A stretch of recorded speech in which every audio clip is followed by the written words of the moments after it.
안녕하세요. 쌀쌀한 구독자 여러분. 평소 채널을 즐겨보는 한 구독자입니다. 10년이면 강산도 변한다는 이야기가 있죠. 여러분은 지난 세월 동안 어떤 변화를 겪으셨나요? 저와 저희 가족은 지난 세월 동안 참 많은 변화를 겪었습니다. 그중 가장 큰 변화는 저희 가족들이 편하게 몸을 누일 집이 생겼다는 것이죠. 누군가에게는 집이 당연한 존재일 수 있지만 저희 가족에게는 집이 당연한 존재가 아니었어요. 과연 어떤 인생을 살았길래 삶의 필수라는 집 없이 길을 떠돌아야 했던 것인지 지금부터 저희 가족의 이야기를 해보도록 하겠습니다. 저희 가족 구성원은 어머니와 저, 그리고 여동생입니다. 아버지는 어디에 가셨냐고요? 그것도 차근차근 설명하도록 하겠습니다. 22살이라는 어린 나이에 저를 낳으신 어머니는 딸을 낳았다며 구박하시는 할머니 때문에 매우 힘든 시간을 보내셨다고 합니다. 너는 낳아도 계집애를 낳니? 첫애는 무조건 아들부터 떡하니 낳아놔야지. 이런 할머니의 반응에 어머니는 몸이 회복되기 전부터 임신을 위해 노력하셨다고 해요. 하지만 오랜 시간 동안 어머니는 아이를 갖지 못하셨고 9년이 지나서야 겨우 제 동생을 갖게 되셨다고 합니다. 드디어 아이가 뱃속에 들어섰다는 소식을 들은 모든 가족들은 환호를 하며 기뻐했다고 해요. 우리 장손이 드디어 애를 가졌구나. 이번엔 당연히 아들일 거다. 내가 매일매일 정성을 올렸으니 당연하지. 할머니는 매일같이 산모에게 좋은 음식, 한약을 가져다 먹이셨다고 합니다. 할머니는 건강한 손자를 보는 것에 매우 집착하셨습니다. 어머니가 입덧이 심해서 한약을 먹다가 뱉으면 그것을 다시 주워서 먹일 정도였다고 하니 말 다 했죠. 어머니는 이런 할머니의 행동이 결코 반갑지 않았다고 합니다.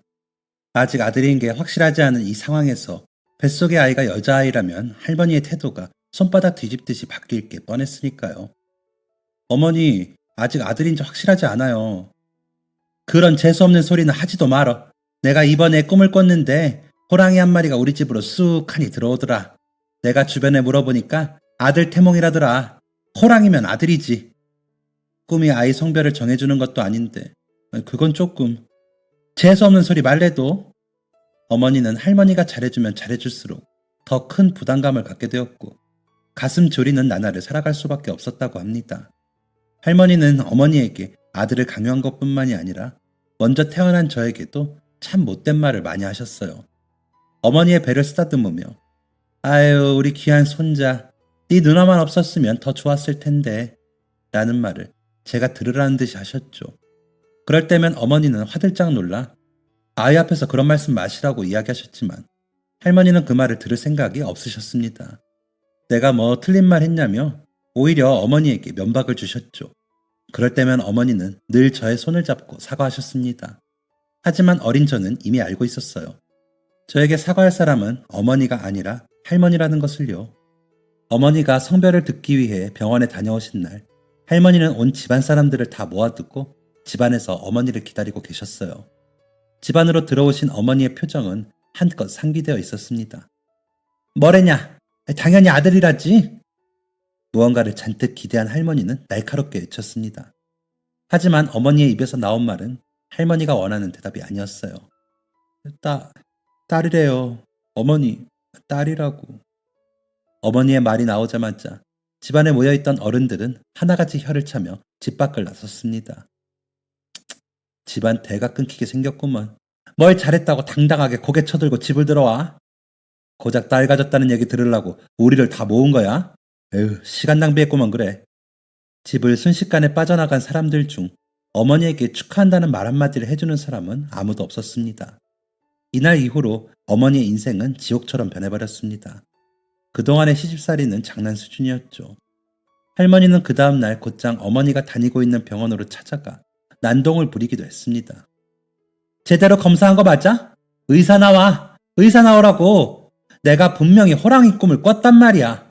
어디 돌팔이가 함부로 진료를 하고 있어. 경비에게 끌려 나오는 순간에도 할머니는 악소리를 내며 발버둥을 쳤습니다. 그런 할머니를 말리고 주변에 사과를 하는 건 오로지 임신한 어머니의 역할이었어요. 아버지는 그런 할머니 때문에 고생하는 어머니에게 이렇게 말했습니다. 우리 엄마가 얼마나 속상하면 그러겠어.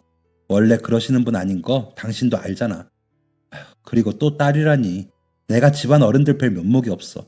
내 상황도 이러니까 당신 일은 당신이 좀 알아서 해. 어머니가 집에서 의지할 사람은 아무도 없었어요. 둘째가 아들이 아니라는 이유로 할머니의 폐악질은 점점 더 심해져 갔습니다. 할머니는 잘 지내다가도 갑자기 소리를 지르고 눈물을 흘리며 아들도 못 낳는 여자가 왜 필요하냐는 말을 아버지에게 하곤 했습니다.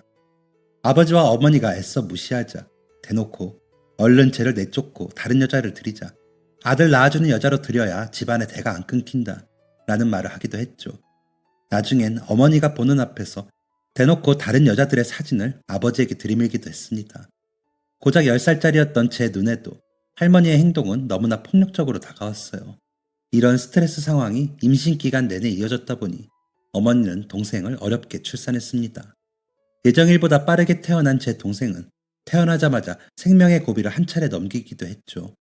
어머니와 갓 태어난 동생이 위험한 상황이었음에도 할머니와 아버지는 어머니에게 관심을 갖지 않았습니다. 어머니는 친정이 없었기 때문에 어머니 편 들어주는 사람 한 명 없이 그렇게 쓸쓸히 병실을 지켜야 했습니다. 어린 저는 아버지와 할머니의 행동이 분명 잘못된 것이라는 사실을 알고 있었습니다. 그랬기 때문에 해가 지날 때마다 아버지와 할머니에 대한 분노는 더욱 커져갔죠. 제가 그런 분노를 표현할 때면 어머니는 항상 저를 달래주셨어요. 저를 아빠 없는 애로 키우고 싶지는 않으셨기 때문이었겠죠. 그리고 제 마음속에도 나름의 기대가 있었던 것 같습니다. 내가 아무리 딸이라고 예쁘게 행동하고 공부도 잘한다면 언젠가는 아버지와 할머니에게 인정을 받을 수 있을 것이라는 기대였죠. 하지만 어떤 사건 이후로 이 모든 기대는 산산조각이 났고 저는 처음으로 아버지와 할머니에게 큰 소리를 냈습니다. 그 이유는 제가 아버지의 외도를 직접 목격했기 때문이었죠. 17살, 고등학교에 입학한 당시였습니다. 저는 고등학교에 입학하자마자 친해진 친구의 집에 놀러간 참이었습니다. 저녁까지 먹고 가라는 친구 어머니의 말씀에 저녁까지 든든히 먹은 후 저는 집으로 돌아가기 위해 길을 나섰죠. 그런데 초행길이라서 그런지 버스를 반대 방향으로 타고 말았습니다. 집과 정반대의 길로 가고 있었다는 걸 늦게 알아차린 저는 서둘러 짐을 챙겨 버스에서 내렸죠. 건너편에 있는 버스 정류장으로 가기 위해 횡단보도 앞에서 신호를 기다리던 저는 순간 제 눈을 의심했습니다. 길 건너편에서 저희 아버지 같은 사람이 한 여성과 오붓하게 걸어가고 있었기 때문이었어요. 신호등의 불이 파란불로 바뀌자마자 저는 서둘러 횡단보도를 건넜고 아버지로 예상되는 그 사람의 뒤를 쫓기 시작했어요.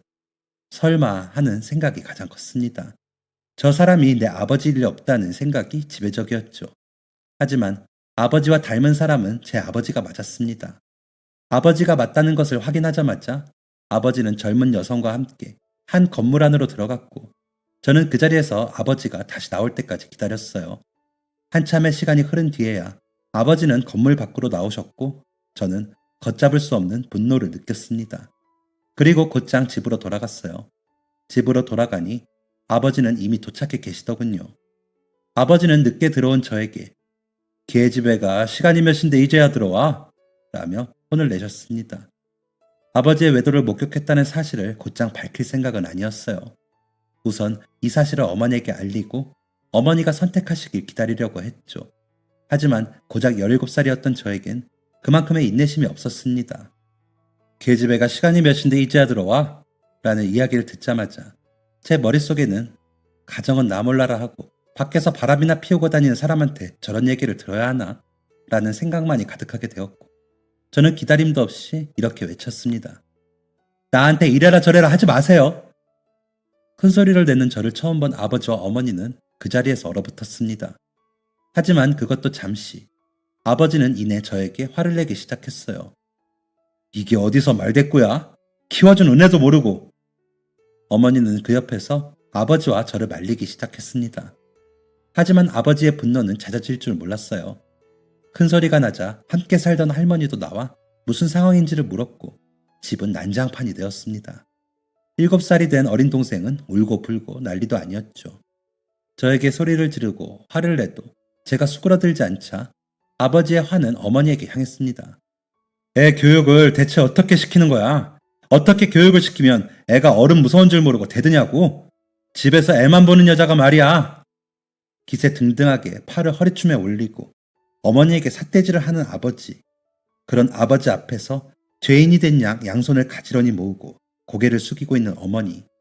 그런 어머니를 밀치며 아버지와 똑같은 소리를 하는 할머니까지. 저는 도저히 참을 수 없었습니다. 아버지 바람났잖아요. 오늘 어떤 여자랑 같이 있는 거 내가 두 눈으로 똑똑히 봤다고요. 집안에는 순간적인 정적이 흘렀습니다. 아니라고 할 생각 하지 마세요. 제가 분명히 봤으니까. 저는 솔직히 제가 이렇게 말하면 아버지가 어떤 변명이라도 할 거라고 생각했어요. 그런데 아버지는 그러지 않았습니다. 그래서 뭐? 네가 그걸 봤는데 뭘 어쩌라는 거야? 아버지는 이 말이 사실이냐라고 묻는 어머니께 그래 사실이다. 남자가 밖에서 일하고 그러다 보면 그럴 수도 있는 거지. 집에서만 있는 여자들은 이게 문제야.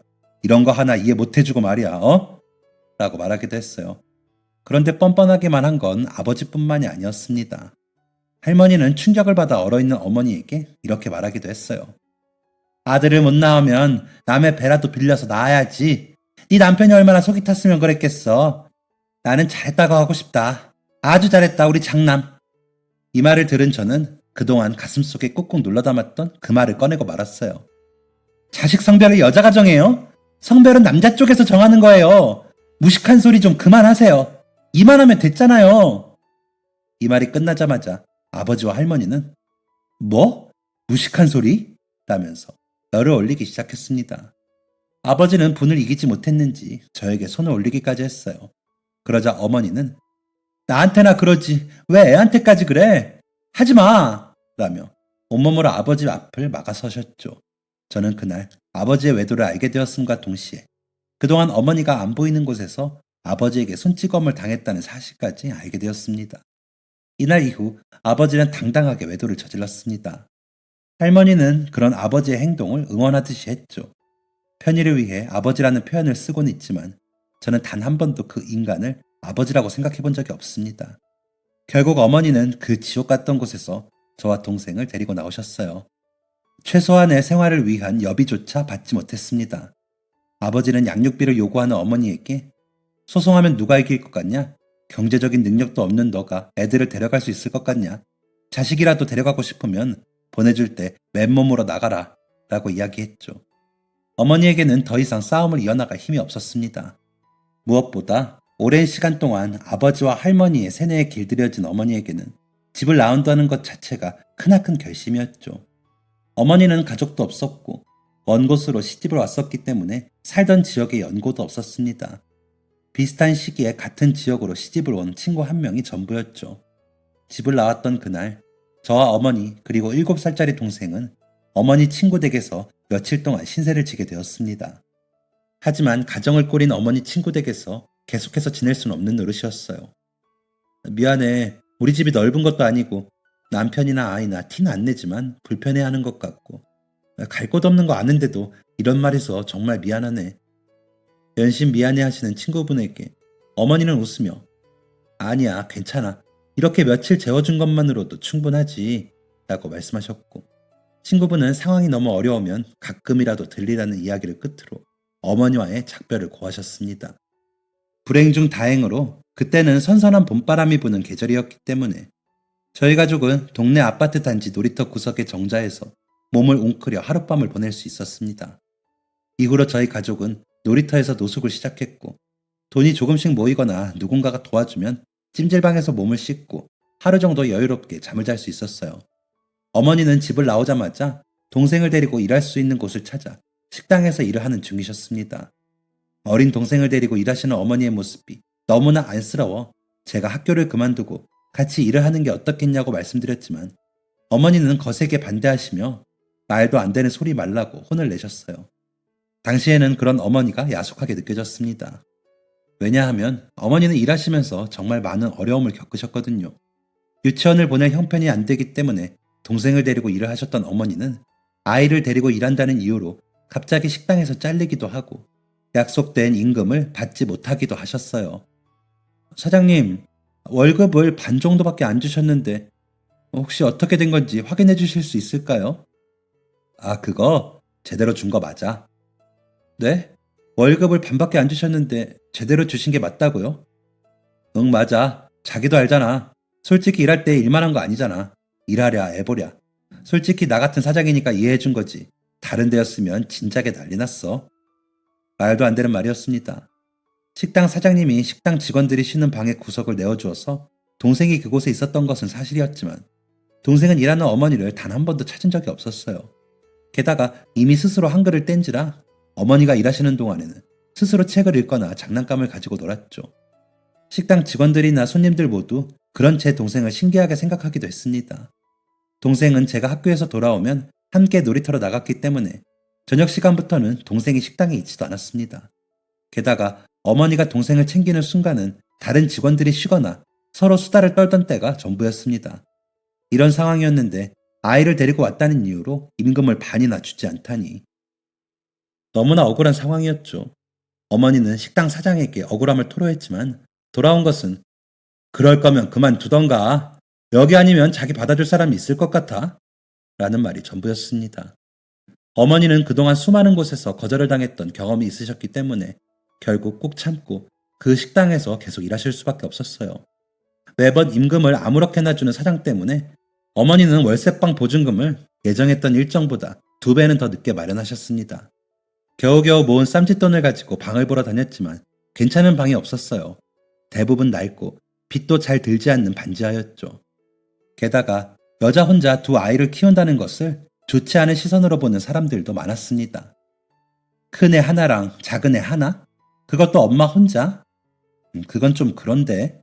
라며 쫓겨나기도 부지기수였어요. 돈 없는 서름, 집 없는 서름은 생각보다 컸습니다. 마지막이라고 생각하고 갔던 집에서까지 쫓겨났을 때 저는 그날 처음으로 어머니의 눈물을 봤습니다. 그렇게 모든 것을 포기하고 앉아있을 때 어머니가 딱 한 군데만 더 가보자며 길을 나서시더군요. 어차피 갈 곳도 없었던 저와 동생은 그렇게 어머니의 뒤를 따랐습니다. 해가 뉘엿뉘엿 저물고 있던 그때 어머니가 마지막으로 들린 집의 주인은 굉장히 친절한 사람이었어요. 저와 동생을 보고 꺼림칙한 표정을 하지도 않았고 오히려 얌전하게 서 있는 동생에게 아이가 너무 예쁘고 얌전하네. 그맘때면 한창 사고 칠 텐데 라고 말하며 다정다감하게 행동했죠. 게다가 선뜻 방을 하나 내주겠다고도 했습니다. 애 2 데리고 갈 곳도 없다는데 어떻게 하겠어. 여기서 지내야지. 마침 해도 잘 들고 애 키우기 딱 좋은 집이 있어. 어머니는 깜짝 놀래 이렇게 말씀하셨습니다. 그렇게 좋은 집을 갈 여유는 없어요. 제가 가지고 있는 보증금이 그렇게 여유롭진 않아서. 어머니의 말에 집주인은 그런 것은 아무것도 문제가 되지 않는다는 듯. 아유, 뭘 그런 걸로 그래. 이제 한 건물에서 살 사이인데 보증금은 맞춰줄게. 여유가 되면 나중에 더 내던가 그래요. 나는 월세만 안 밀리면 돼. 집주인의 친절함에 감사하며 저희 가족은 곧장 집주인이 보여준 방으로 들어갔습니다. 해가 뉘엿뉘엿 지는데 방 안이 따스하더군요. 저희 가족은 드디어 편안하게 등을 대고 잠을 잘 수 있다는 생각에 그 집을 계약했습니다. 아까 말했듯이 오랫동안 사람이 안 살았어서 이것저것 손봐야 하는데 보일러랑 이런 거는 내가 이번 주말 지나면 바로 고쳐줄게. 조금만 참아. 저희는 친절한 집주인의 말을 철석같이 믿었습니다. 하지만 집주인은 약속한 바를 지키지 않았어요. 저희가 계약한 집은 비가 오면 물이 아래에서 위로 차오르고 평소엔 바퀴벌레가 들끓는 집이었습니다. 어린 동생을 키우기는 너무나 어려운 상황이었죠. 게다가 겨울이 다가오고 있음에도 집주인은 약속했던 집 보수를 해주지 않았어요. 어머니가 집 보수에 관련된 이야기를 하면 그 보증금 내고 들어오게 해줬으면 좀 기다릴 줄도 알아야지. 싫으면 깎아준 보증금 지금 당장 내던가 라고 이야기를 했죠. 처음에 봤던 사람 좋은 인상은 온데간데 없었습니다. 집주인은 그럼 보증금만이라도 돌려줘라. 다른 집을 구해보겠다 라는 어머니에게 계약 끝날 때까지는 절대 못 돌려줘. 그런 줄 알아. 라며 으름장을 놓기도 했어요. 어머니와 저는 그 집에서 어떻게든 살아보려 했지만 어린 동생의 몸에 두드러기가 심하게 올라온 이후 결국 다시 놀이터 노숙 생활을 시작하게 되었습니다. 그 집에서 사는 것보단 놀이터와 찜질방을 전전하며 사는 게 더욱 인간답다고 생각했기 때문이었죠. 추운 겨울, 저희 가족은 그날도 어김없이 놀이터에 모였습니다. 어머니가 퇴근을 하면 곧장 어머니와 함께 찜질방을 가야 했으니까요. 그렇게 어머니를 기다리고 있을 때 놀이터 근처 식당의 문이 열렸습니다. 저희를 향해 걸어온 낯선 어른은 저희에게 엄마는 어디 있고 너희끼리 여기 있니? 날씨가 추운데 라고 물었어요. 주변을 둘러보니 방금까지만 해도 조금씩 있던 아이들이 모두 사라졌더군요. 아줌마는 여기 새로 생긴 식당 주인이야. 엄마는 어디 계셔? 저는 식당 사장님의 말에 엄마는 일을 가셨고 엄마를 기다리는 중이다 라고 대답했습니다. 그렇게 대답하자 식당 사장님은 의아하다는 듯이 다시 되물으셨어요. 그럼 집에서 기다리면 되지 왜 춥게 밖에서 기다리는 거니? 저는 저희 가족이 놀이터와 찜질방을 오가며 생활한다는 것이 그리 부끄럽지 않았기 때문에 이 상황을 그대로 전해드렸습니다. 사장님은 제 대답에 조금 충격을 받으신 듯 했어요. 그리곤 곧장 이렇게 말씀하셨죠. 그래, 알겠어. 엄마가 올 때까지는 시간이 좀 걸리는 거지? 엄마 오실 때까지는 우리 가게에 들어와 있지 않을래? 지금도 이렇게 추운데 해가 지면 더 추워질 거야. 확실히 날씨는 매우 추웠습니다. 저는 저보다 어린 동생이 더 걱정이었기 때문에 사장님의 뒤를 쫓아 가게 안으로 들어갔어요. 가게에 들어가자 사장님은 동생에게 담요를 덮어주시고 난로를 저희 쪽으로 돌려주셨습니다. 아직 정리 중이라 조금 부산스러운데 엄마가 오실 때까지 편하게 있어. 저는 그 말이 그렇게 안심이 되었나 봅니다. 저는 동생을 품에 안은 채로 까무룩 잠에 들었어요. 자고 있는데 귓가에 웅성거리는 소리가 들리더군요. 눈을 떠서 보니 퇴근하고 돌아온 엄마가 사장님과 대화하는 모습이 보였습니다. 저를 마주보고 앉아 계시던 사장님은 제가 깬 것을 보자마자 어머니에게 애들 깼네요. 고민해보고 말해줘요. 라고 말씀하셨습니다. 사장님은 퇴근을 한 어머니가 놀이터에서 두리번거리시는 걸 보시고는 어머니에게 차를 대접하셨다고 해요. 차를 마시던 어머니는 자연스럽게 어떤 이유로 이런 생활을 하게 됐는지 얘기하게 되셨고 어머니를 안타깝게 여긴 사장님은 이런 제안을 하셨다고 합니다. 안 그래도 직원이 필요했는데 여기서 일하는 건 어때요? 주방 옆에 보면 작은 공간이 있는데 마땅히 용도가 생각이 안 나서 방치하고 있었거든. 그리 넓진 않지만 세 사람이 생활하기에는 괜찮을 거예요. 어머니는 쉽게 이 제안을 수락할 수 없었다고 해요. 지금까지 좋은 사람처럼 다가왔던 사람들이 실상은 그렇지 않았던 경우를 너무 많이 봤기 때문이었죠. 하지만 사장님은 계속해서 어머니를 설득하셨다고 합니다. 지금도 이렇게 추운데 본격적으로 겨울 시작되면 애들이 너무 고생해요. 잠은 여기서 안 자더라도 엄마가 퇴근할 때까지 애들이 있을 공간에 있어야 하잖아요. 그리고 어머니에게 무언가를 바라지도 않으셨다고 하죠. 여기서 일하는 게 부담스러우면 일은 지금 하는 데서 하고 애들은 여기서 있게 해요. 밖에서 애 2명이 앉아있는 거 보기가 너무 미안해서 그래. 애들은 춥게 밖에 있는데 어른이 돼서 나는 뭐 하고 있나 싶기도 하고. 결국 어머니는 하루 동안 고민하신 끝에 놀이터 식당 사장님의 직원으로 일하게 되었습니다. 사장님은 단 한 번도 임금을 떼어먹거나 늦게 주신 적이 없었습니다. 늘 일한 만큼 챙겨주셨고 저희 가족의 생일이나 명절도 챙겨주셨죠. 저희 가족에게 명절은 눈칫밥 먹는 우울한 날일 뿐이었는데 사장님 덕에 진짜 명절은 어떻게 보내야 하는지 알게 되었어요. 사장님은 결혼을 하지 않은 채 거동이 불편하신 아버지를 모시고 사는 분이셨습니다. 아버지를 챙기기도 벅차다며 결혼을 하지 않으셨다고 하셨죠. 저희 가족은 사장님 그리고 사장님의 아버지와 함께 시간을 보내기도 하며 가족처럼 가까워졌어요. 사장님은 저희를 가족처럼 여겨주셨을 뿐만 아니라 바퀴벌레가 나오는 집의 주인을 찾아가 보증금도 돌려받아 주셨습니다. 알고 보니 사장님의 아버지가 사고를 당해 거동이 불편해지시기 전까지 부동산 쪽에서 일을 하셨다고 하더군요. 저희 어머니는 돌려받은 보증금을 사장님에게 그대로 돌려드렸습니다.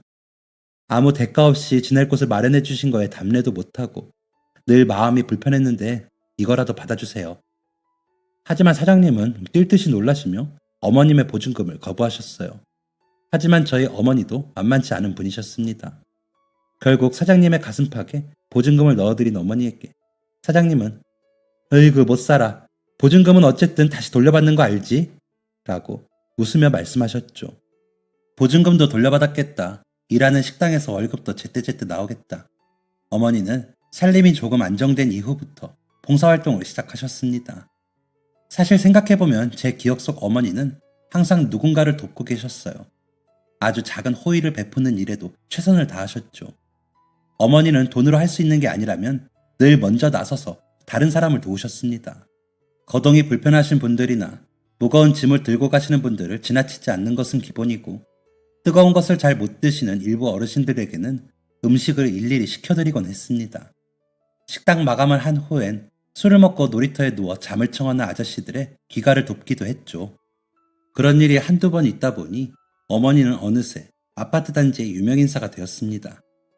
아이고, 우리 아저씨가 어제 또 신세를 졌어. 미안해, 애기 엄마.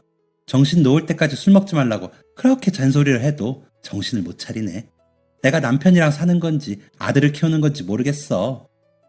어느새 어머니가 일하는 식당은 동네 아주머니들의 놀이터가 되었고, 이는 당연한 매출 상승으로 연결되었습니다. 한 번은 어머니가 한 노숙자를 도와주신 적이 있어요. 어느 순간 아파트 단지에 나타난 노숙자는 모두가 기피하는 대상이었죠.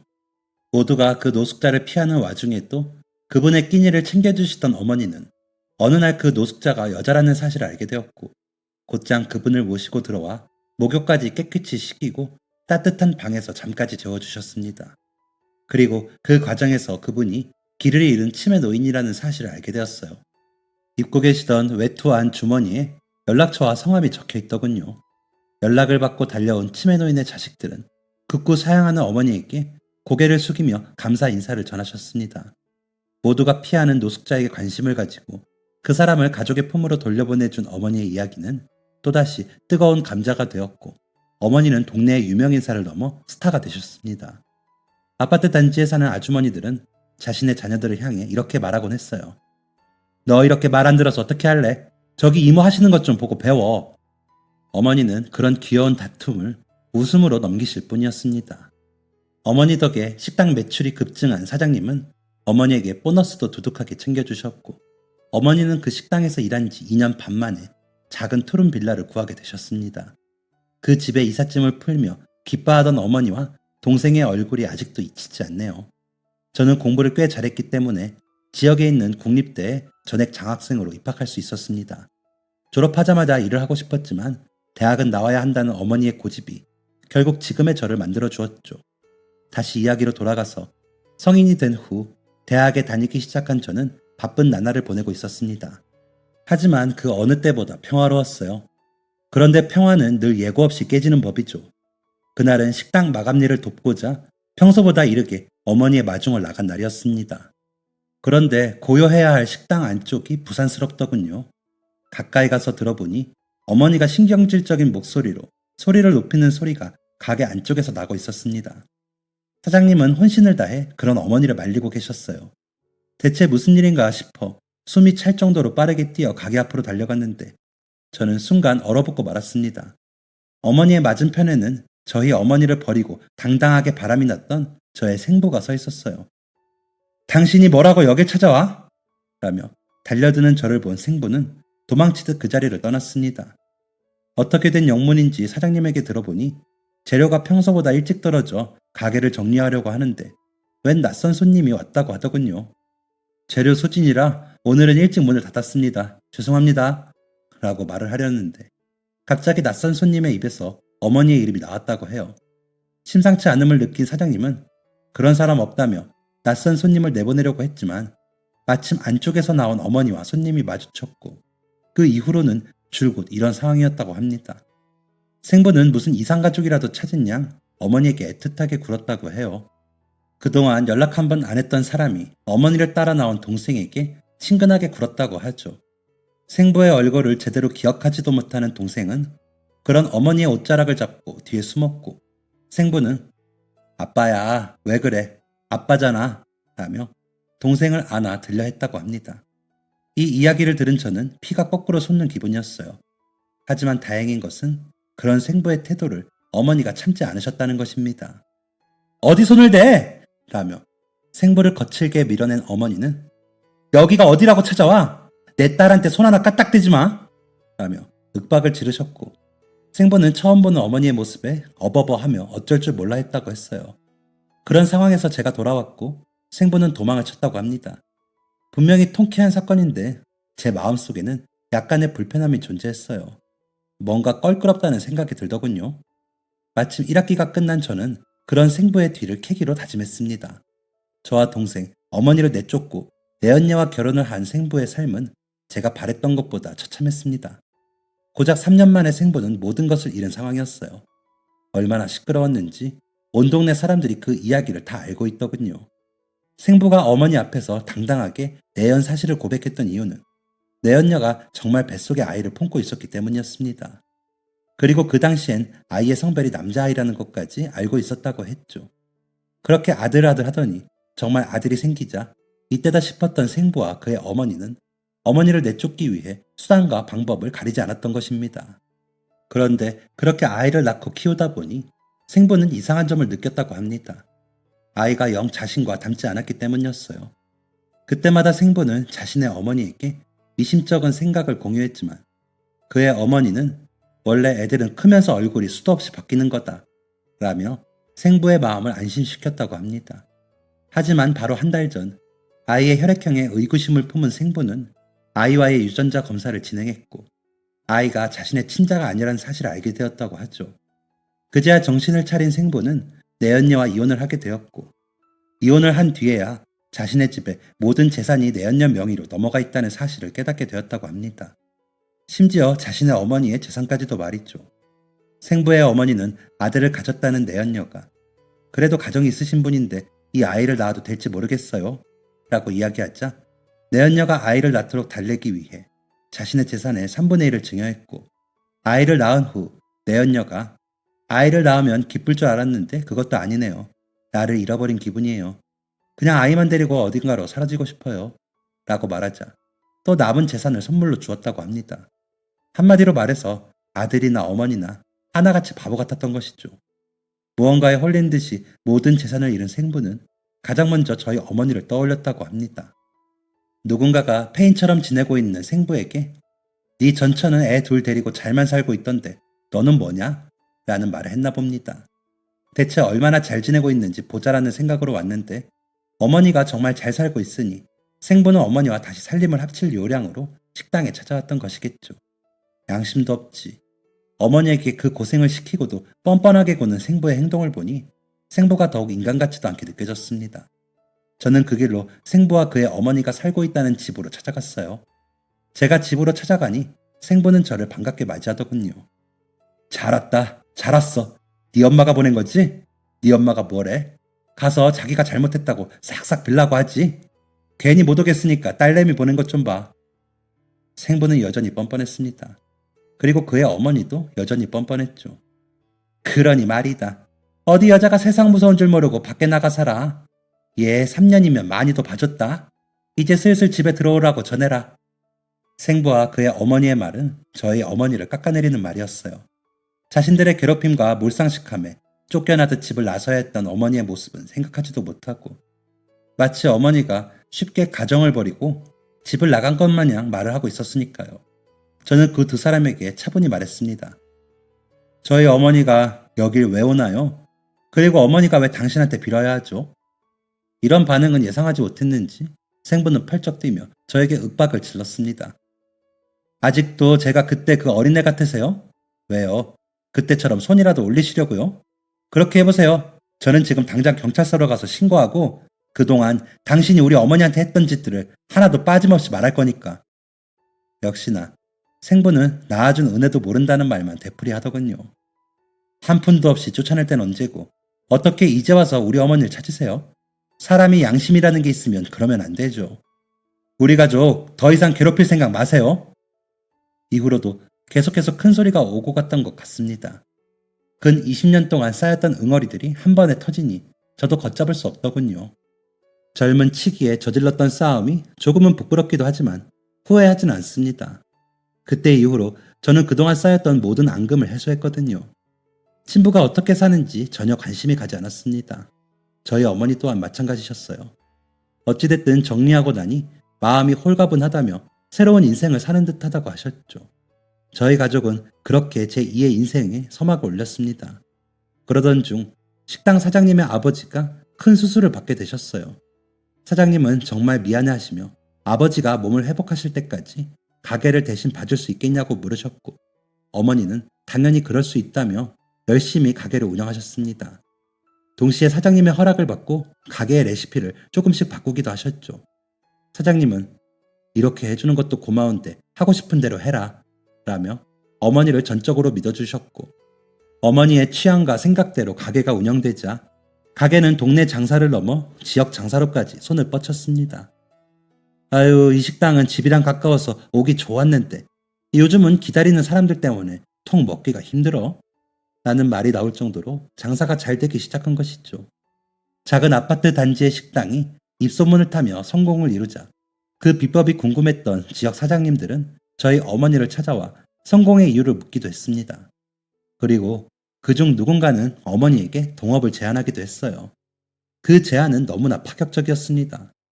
동네 식당에서 벌던 돈은 아무것도 아닌 수준이었죠. 동업자는 이 조건에 도장을 안 찍을 수가 없다는 듯이 어머니에게 동업을 제안했고, 저 또한 어머니가 수락하실 거라고 생각했습니다. 하지만 어머니는 아주 단호하게 그 제안을 거절하셨어요.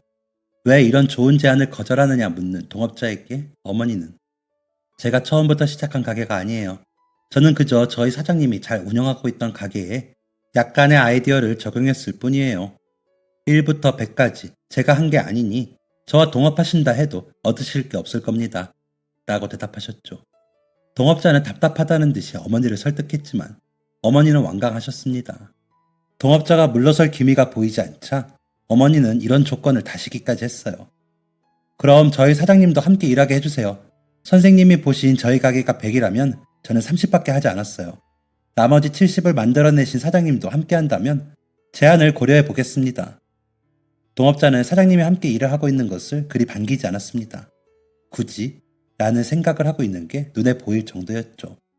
아버지의 회복을 돕고 돌아온 사장님도 이 얘기를 듣고는 깜짝 놀라며 왜 그 제안을 수락하지 않았느냐라고 어머니를 나무라셨어요. 사장님과 함께 일하면 하겠다고 했다는 어머니의 제안을 듣고는 손사래를 치며 나는 됐으니 좋은 기회를 놓치지 말아라고 어머니를 설득하셨죠. 하지만 어머니는 여전히 완강하셨습니다. 사장님, 저에게 새로운 것을 시도할 만한 여유가 있었던 건 모두 사장님 덕이에요. 사장님은 갈 곳 없는 저와 저희 아이들이 따뜻하게 잘 수 있게 해주셨고 제가 무엇을 하든지 항상 저를 믿어주셨잖아요. 사장님이 아니었으면 이런 성공도 없었을 거예요. 사장님이 도와주실 게 분명히 있을 거예요. 사장님이 도와주실 게 있다는 말은 분명한 사실이었습니다. 어머니는 그저 예정으로만 말씀하신 게 아니었어요. 사실 사장님은 수많은 가게들을 성공시킨 장본인이셨습니다. 아버지가 사고로 갑작스럽게 건강을 잃으시게 되면서 그 많은 가게를 정리하고 제가 살던 지역으로 이사를 오신 것이었죠. 사연에 다 적지는 못했지만 동업자와 사장님 그리고 어머니는 꽤 오랜 시간 동안 의견을 조율하셨습니다. 그리고 마침내 세 사람이 함께 동업을 하기로 결정이 났고 사업은 술술 풀려나갔어요. 제가 대학교 4학년이 되었을 때는 어느 동네를 가든 어머니의 식당 분점을 찾아볼 수 있었습니다.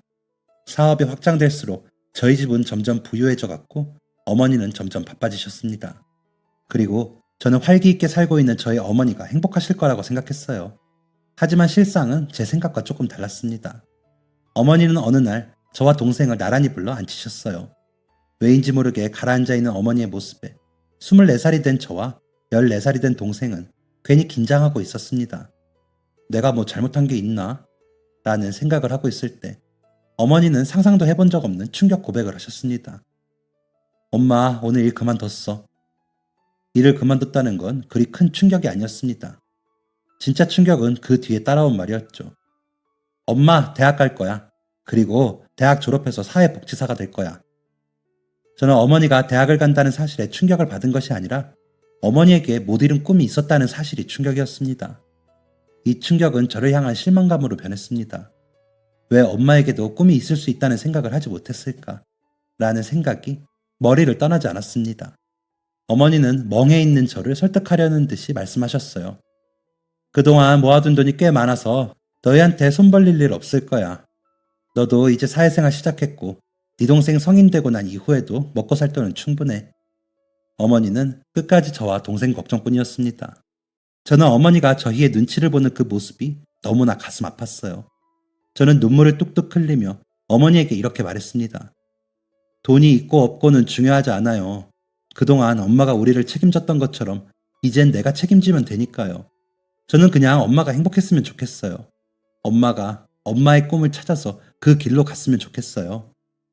어머니는 저의 대답에 눈물로 화답해 주셨고 저희 가족은 그날 밤이 다 지나갈 때까지 어머니의 오랜 꿈에 대해 이야기를 나누었습니다. 누구 엄마, 누구 마누라, 누구 며느리는 그동안 어머니를 따라다닌 이름이었어요. 어머니는 이제 자신의 이름 석자를 찾고 싶었다고 말씀하셨습니다. 그리고 그 과정에서 생각난 게 어린 시절 꿈이었다고 했죠. 어머니는 늦깎이 대학생이 되어 열심히 학교 생활을 하셨습니다. 어머니는 그토록 찾고 싶어 했던 어머니의 이름 석자를 두꺼운 전공책 한가운데에 적곤하셨어요. 지금은 대학을 졸업하고 어엿한 사회복지사로서 열심히 일하시는 중입니다. 한 번은 늦게 퇴근하신 어머니에게 여쭤봤어요. 몸은 피곤하지 않으세요? 저에게 어머니는 대답하셨습니다. 좋아하는 일을 하니까 힘든지도 모르겠어. 어머니는 남을 도울 때 가장 큰 보람과 행복을 느끼신다고 합니다. 몸이 고될 때가 있는 건 맞지만 도움을 필요로 하는 이들의 작은 미소 하나면 모든 피로가 풀리는 기분이라고 하시네요. 잘 되고 있는 사업을 그만두고 꿈을 찾아 떠난 어머니에게 누군가는 미련하다고 말하기도 합니다. 저는 그런 사람에게 이렇게 말합니다. 행복의 기준은 모두 다르지요. 저희 가족은 편하게 몸을 누일 곳이 있고 좋아하는 일을 할 수 있는 것만으로도 행복감을 느낍니다. 라고요. 저와 같은 생각을 가지고 있는 동생은 대학에 가지 않고 여행 작가가 되었어요. 이제 고작 21살인데 동생 이름으로 나온 책이 2권이나 되네요. 최근엔 엄마랑 언니 2사람 모두 고생했어요. 라며 처음으로 정산받은 인쇄를 가져다 주었습니다. 참 뿌듯하더군요. 동생이 가져다 준 돈은 어머니와의 해외여행 비용으로 사용하려고 합니다. 우리 가족의 해외여행 생각만 해도 행복하네요. 저의 사연은 여기까지입니다. 여러분들의 인생이 늘 행복하기만을 바랄게요. 긴 사연 읽어주시고 들어주셔서 감사합니다. 지금까지 사연 들어주셔서 감사합니다. 사연이 재밌으셨다면 구독과 좋아요를 눌러주세요. 감사합니다. 안녕히 계세요.